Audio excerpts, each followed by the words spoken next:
Huwag kang sasamba sa ibang Diyos maliban sa akin.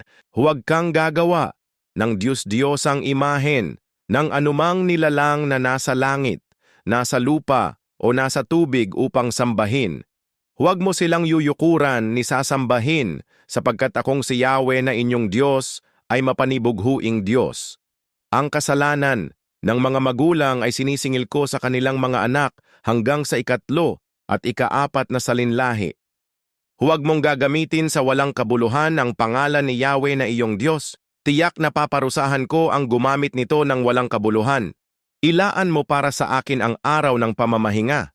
6 na araw kang magtatrabaho at tapusin mo ang dapat gawin. Subalit ang ikapitong araw ay para kay Yahweh na inyong Diyos. Ito ay ang araw ng pamamahinga. Igalang mo ang iyong ama at ina tulad ng iniutos ko sa iyo. Sa gayoy mabubuhay ka ng matagal at sagana. Huwag kang papatay. Huwag kang mangangalonya. Huwag kang magnanakaw.